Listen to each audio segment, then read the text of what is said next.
구약성경 1012쪽 이사야 38장 5절 6절 말씀 제가 받들어 읽겠습니다.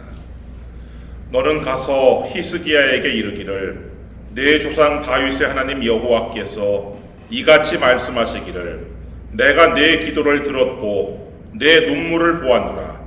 내가 내 소원에 15년을 더하고 너와 이 성을 아수르 왕의 손에서 건져내겠고 내가 또 이 성을 보호하리라. 아멘. 모세와 히스기야는 모두 하나님의 크신 구원을 경험했다는 점에서 공통점이 있어요. 모세는 홍해 앞에서 뒤쫓아오는 애굽의 병거 소리를 들었어요. 앞에는 홍해가 가로막고 있었고 뒤에서는 바로의 군대가 지금 추격해오고 있는 상황에서 하나님께서 바다를 가르셔서 하나님 백성을 지나가게 하셨어요. 그리고 뒤따르던 바로의 병거와 그 군대는 그 깊은 물 가운데 잠기게 하셨어요. 그런 큰 구원을 목도한 이 모세는 곧바로 하나님을 찬송하는데 출애굽기 15장 1절 말씀 보시면 이때에 모세와 이스라엘 자손이 이 노래로 여호와께 노래하니 일러스되 내가 여호와를 찬송하리니 그는 높고 영화로우심이요 말과 그 탄자를 바다에 던지셨습니다. 모세는 사람의 지혜, 사람의 용맹을 높이지 않았어요. 오직 하나님의 크신 오른손과 권능의 오른손을 찬양을 했죠. 히스기야 역시 하나님의 큰 구원을 경험한 왕이었어요. 아수르의 대군이 예루살렘을 에워쌌을 때 유다는 이미 꺼져가는 등불과 같았어요. 유다의 모든 전 영토는 다 아수르에게 넘어갔고 겨우 예루살렘 등만 나라의 재물과 식량은 바닥이 났고 예루살렘 그 조그마한 하나만 지금 살아남아있는 상황이었어요. 그런데 하나님께서 하룻밤 사이에 아수르 군사 18만 5천 명을 치셨단 말이에요. 아침이 되었을 때 이 예루살렘을 둘러싸고 있던 이 아수르 진영에는 그냥 송장만 가득했어요. 그리고 그 아수르 진영에는 온갖 무기, 금은보화, 식량, 병거 이런 것들이 그냥 그대로 있었단 말이에요. 그래서 히스기야가 그 원수의 진영으로 가가지고 그 재물과 무기들을 전부 다 노획을 했죠. 이렇게 큰 구원을 경험했는데 이 히스기야는 모세와 좀 다른 길을 걸었어요. 모세는 홍해를 건넌 다음에 하나님을 찬양을 했는데 히스기야는 훗날 바벨론 사자들 앞에서 그 보화를 자랑을 했어요. 하나님께서 주신 구원의 열매가 하나님을 향한 찬송으로 이어질 수도 있고 인간의 교만으로 변질될 수도 있다는 것을 성경이 보여주고 있어요. 히스기야는 모세의 찬송은 성경에 기록이 되어 있는데 히스기야는 구원을 받은 다음에 찬송했다는 기록이 열왕기서나 역대기서나 이사야서 어느 곳에서도 찾아볼 수가 없어요. 여러분, 많은 사람이요 하나님의 은혜를 경험하고도 쉽게 그것을 자신의 지혜 아니면 행운 이것으로 바꿔버려요. 지금 하나님께서 무너뜨린 그 원수의 재물을 손에 들고 있으면서도 정작 하나님을 찬양하지 않을 수 있어요.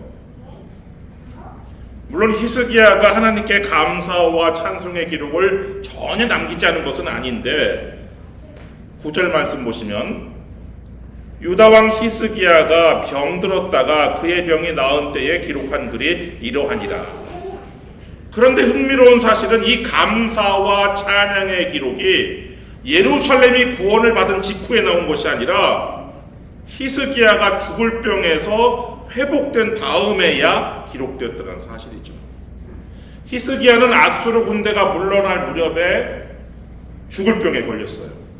1절 말씀 보시면 그때에 히스기야가 병들어 죽게 되니 아모스의 아들 선지자 이사야가 나아가 그에게 이르되 여호와께서 이같이 말씀하시기를 너는 내 집에 유언하라 내가 죽고 살지 못하리라 하셨나이다 하니. 여러분, 얼마나 청천벽력 같은 말씀이에요. 당시 히스기야가 인생의 한창 때에 있었어요. 나라를 개혁하였고 이제 아수르의 위협 앞에서 기적 같은 구원을 경험했고 이제 다시 온 나라를 다시 재건해야 될 그런 사명을 지금 가지고 큰 일을 할 때를 앞두고 하나님께서 갑자기 죽음을 선언하신 거예요. 그때의 히스기야의 심정이 그 노래에 나오는데 10절 말씀 보시면 내가 말하기를 나의 중년에 스올의 문에 들어가고 나의 여생을 빼앗기게 되리라 하였도다. 히스기야는 자신이 아직 인생의 한복판에 있다고 생각을 했어요. 근데 하루아침에 스올, 죽음의 문턱 앞에 서게 된 거예요. 아직 이루지 못한 일들이 남아있었고 살아야 할 날들이 남아있다고 여겼는데 갑자기 자신의 모든 생애가 그냥 잘려나가는 듯한 그런 절망을 지금 경험하고 있단 말이에요. 아수르 군대가 예루살렘을 둘러쌀 때도 히스기야는 두려웠죠. 근데 그때의 두려움은 성벽 밖에 있었던 두려움이에요. 이제 두려움은 죽음이 내 몸 안에 들어왔어요. 밖에 적은 뭐 어떻게 피할 수도 있지만 이건 뭐 몸 안에서 지금 자라는 죽음을 피할 수도 없어요. 히스기야는 이제 다시는 내가 성전에 올라가서 하나님을 뵙지 못한다는 사실이 너무도 서글펐어요. 11절 말씀 보시면 내가 또 말하기를 내가 다시는 여호와를 배웁지 못하리니 산자의 땅에서 다시는 여호와를 배웁지 못하겠고 내가 세상의 거민 중에서 한 사람도 다시는 보지 못하리라 하였도다. 히스기야에게 죽음은 그냥 숨이 끊어지는 일이 아니라 더 이상 하나님의 성전에 올라가지 못한다는 것, 예배 가운데 하나님을 뵙지 못한다는 것, 이것이 히스기야의 마음을 무너뜨렸어요. 그렇지만 하나님께서 이미 말씀하셨어요. 너는 죽고 살지 못하리라. 히스기야는 그 죽음의 선언을 처음에는 받아들였어요. 13절 말씀 보시면 내가 아침까지 견디었사오나 주께서 사자같이 나의 모든 뼈를 꺾으시오니 조석간에 나를 끝내시리라. 여기서 조석은 아침조, 저녁석이죠. 오늘 저녁이 될지 내일 아침이 될지 머지않아 하나님께서 내 생명을 거두어 가실 것이라는 이 사실이 이 히스기야를 아주 깊은 절망 속으로 몰아넣었죠. 마치 사자가 먹잇감의 뼈를 막 이렇게 부스러뜨리는 것처럼 지금 이 죽음이 히스기야의 몸과 영혼을 확 짓눌렀단 말이에요. 그래서 히스기야가 얼굴을 벽으로 향하고 기도하는데 2절 말씀 보시면 히스기야가 얼굴을 벽으로 향하고 여호와께 기도하여. 지금 이 상황은 히스기야의 지금 병이 얼마나 위중한지를 보여주고 있어요. 이전까지는 히스기야가 언제나 하나님의 성전에 올라가서 하나님께 기도했던 왕이었어요. 아수르의 위협 앞에서도 성전에 사내립의 편지를 들고 하나님 앞에 펴놓고 기도를 했어요. 근데 이제는 성전에 올라갈 힘이 없어요. 심지어는 침상에서라도 무릎을 꿇고 기도할 수도 있었지만 그럴 힘, 기력조차 지금 남아있지 않은 상태예요. 종기로 인해서 몸을 움직이는 것 자체가 아주 극심한 고통이었어요. 종기는 뭐 오늘날 아무것도 아니지만 당시 종기는 정말 죽음의 사망에 이르는 그런 큰 병이었었는데 이 종기에 걸린 히스기야가 할 수 있었던 것은 그냥 몸을 이렇게 돌리는 일일 뿐이었어요. 그래서 사람들을 등진 채 침상 위에서 겨우 몸만 돌린 채 하나님께 눈물로 기도를 하는데 3절 말씀 보시면 이르되 여호와여 구하오니 내가 주 앞에서 진실과 전심으로 행하며 주의 목전에서 선하게 행한 것을 기억하옵소서 하고 히스기야가 심히 통곡하니. 히스기야는요 하나님께 기억해달라고 기도를 했어요. 뭘 기억해달라고 했느냐? 하나님의 목전에서 내가 선하게 행한 것, 그걸 기억해달라고 했어요. 물론 뭐 히스기야가 완전한 왕이 아니에요. 때로는 인간적인 방법을 막 의지하려고 했던 그런 연약함도 있었죠. 근데 히스기야는 아버지와 달리 왕이 되자마자 아버지 아하스가 유다에 세웠던 각종 우상들을 다 제거하고 하나님께서 모세에게 주신 율법에 따라서 살려고 그래도 노력했던 사람이란 말이에요. 그러니까 이 히스기야의 기도는 뭐 내 공로가 이렇습니다, 날 알아주세요, 이런 바리새인의 그런 세리와 함께 성전에 올라가서 기도했던 바리새인의 그런 기도가 아니에요. 나는 저 세리와 다릅니다, 일주일에 뭐 2번씩 금식하고 11조도 하며, 이런 기도가 아니란 말이에요. 히스기야의 기도는 그냥 하나님 앞에서, 하나님, 제가 그래도 하나님 앞에서 정직하게 살아보려고 했지 않습니까? 그 삶을 기억해달라는 아주 절박한 호소였죠. 이 죽음 앞에 선 히스기야가 정말 마지막 남은 힘으로 하나님께 지금 매달렸는데, 그리고 마침내 이렇게 부르짖어요. 16절 말씀 보시면, 주여, 사람이 사는 곳이 이에 있고 내 심령의 생명도 온전히 거기에 있사오니 원하건대 나를 치료하시며 나를 살려 주옵소서.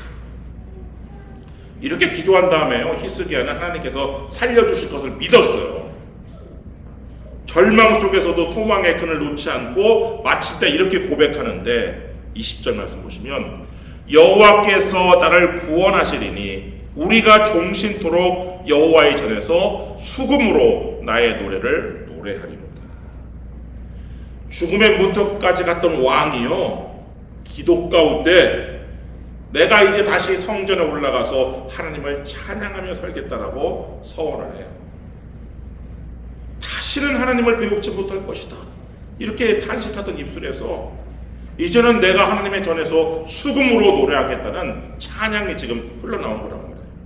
절망의 기도로 시작을 했는데 감사의 노래로 끝나는 그런 기도였어요.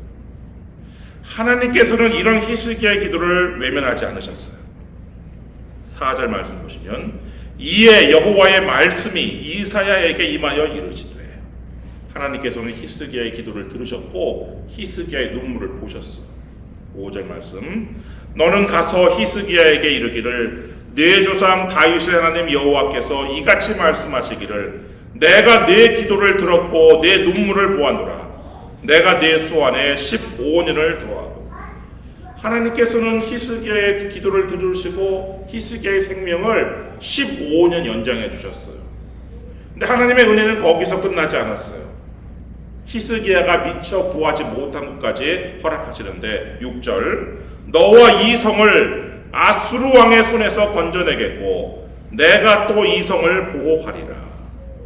지금 사네립은 물러갔지만 아수르는 여전히 강대한 제국이었고, 이 사네립의 뒤를 이은 에사핫도는 언제든지 다시 침략할 수 있는 그런 사람이었어요.